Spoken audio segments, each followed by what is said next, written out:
fear, fear, and more fear. And outside the president's rally in Portsmouth, New Hampshire today, this was the scene. Wild Bill Hickok shows up. What is this guy's program? Can it get any worse? As a gun owner, as a guy who loves to hunt and fish, as a guy who has spent 30 years in the Midwest with that kind of a lifestyle, for the life of me, I can't understand why somebody would show up at a presidential town hall meeting, whether they're inside or outside, with a gun on. That is psycho activity is what that is. Don't you remember the story, folks, down in Atlanta when a prisoner overtook a guard and went in and shot the judge and other people? How do we know that gun owner today just could protect that firearm so well that he knew that nobody was going to come up and grab it and start shooting people? It's happened. It has happened. Who says? To make more of this than it deserves, but this is just in from the city manager's office and the chief of police's office in Portsmouth, New Hampshire, where the president was involved in that town hall today. You saw somebody with bearing a firearm into that event today with a license. This is a separate... Just about an hour and a half. NBC's Ron Allen is live there with the details. Ron, good to see you. How are you, Carlos? Ron, so apparently there's fairly significant, almost disturbing news. Let us know what's happening there in New Hampshire. Well, things are peaceful. There are perhaps several thousand people here in front of the high school, and they are lining the road up to the high school.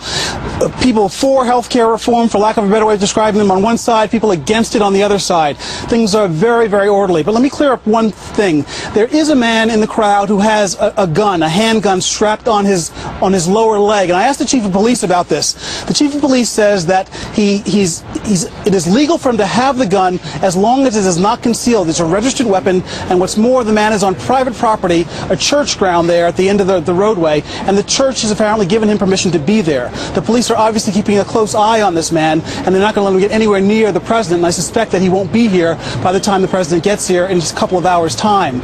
But again, for the most part, things are very peaceful. The police are keeping an eye on things. Hang on a second. The crowds are separated. But to be really clear, we're seeing the pictures right now. You're saying a guy has a gun in the open, where we already know there are concerns about every president's safety, but certainly this historic president, the 44th president of the United States, and there's no, the guy's just being allowed to stay there? Is that right?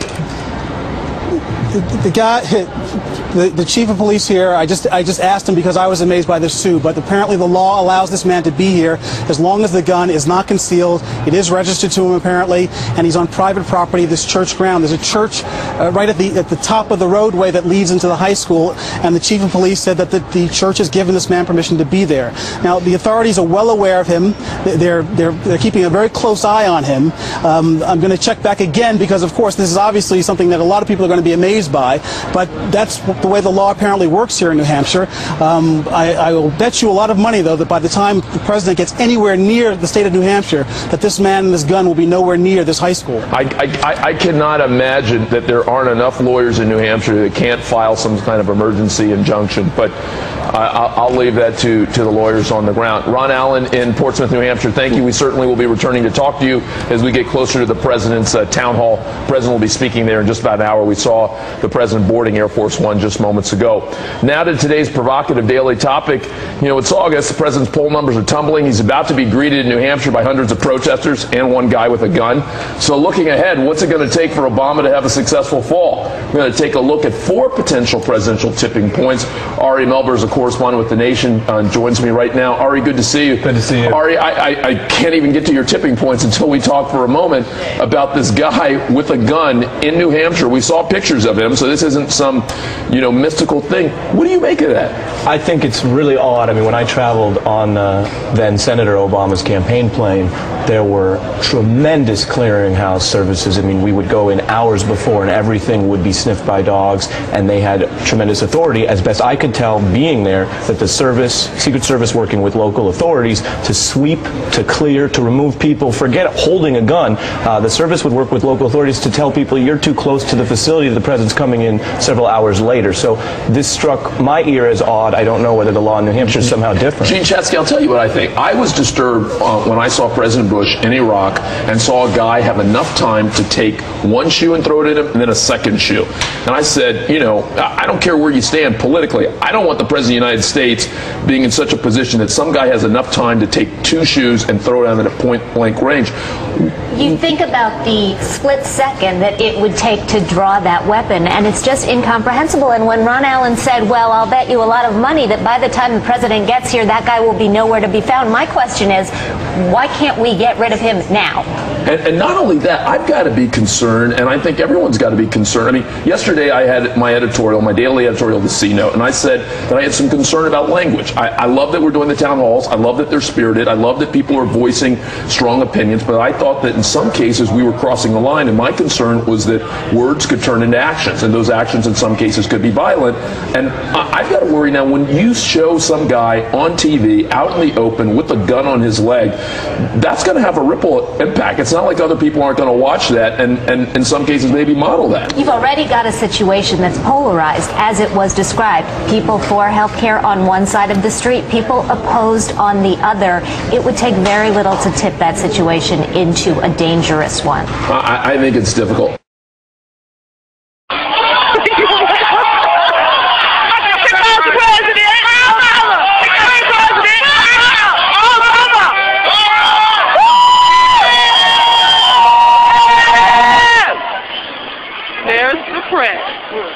The voice of the president. Story, the city of Portsmouth announcing the arrest of Mr. Richard Terry Young for carrying a loaded pistol without a license, also a misdemeanor offense at approximately 9:40 a.m. Eastern Time this morning. Mr. Young, it says, located inside of the high school where he was detained by the Secret Service, arrested by the police for that offense, carrying a pocket knife. A search of his vehicle, police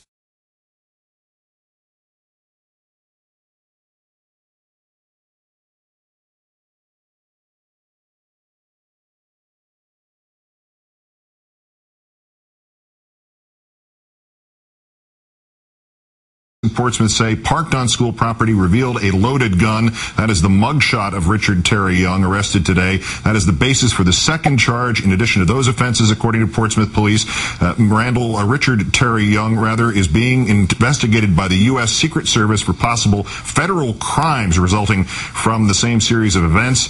Bail had not yet been set, and Mr. Young, according to the Portsmouth Police Department, remains in custody in New Hampshire for apparently carrying a pocket knife into the senior high school in Portsmouth, New Hampshire at the time of the president's town hall today, and then having an unlicensed firearm in his vehicle as well. If there are further updates, obviously we will keep you posted on them. To this point, no one congratulates themselves on powers of perception when the sinking feeling that there is racism at some of these healthcare town halls proves true, when the suspicion is borne out by an obvious display of hatred, not to suggest. To bear arms, both colliding at healthcare town halls. Contessa has the reporting. What's going on? Dylan, police in New Hampshire headed off what could have been a dangerous situation here inside or outside the president's town hall Tuesday. They arrested this man, Richard Terry Young, on weapons charges. They say he walked into the event with a pocket knife, and inside his car then they found a loaded gun, which Young was not licensed to carry.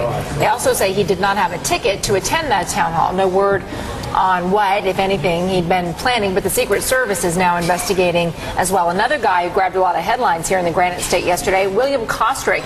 He was caught by television cameras protesting outside the Portsmouth town hall with a gun strapped to his leg.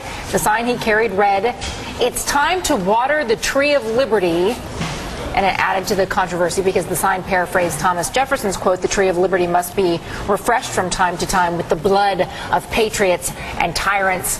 Kostrick apparently left the protest peacefully before the president even arrived. And then he faced off with Chris Matthews.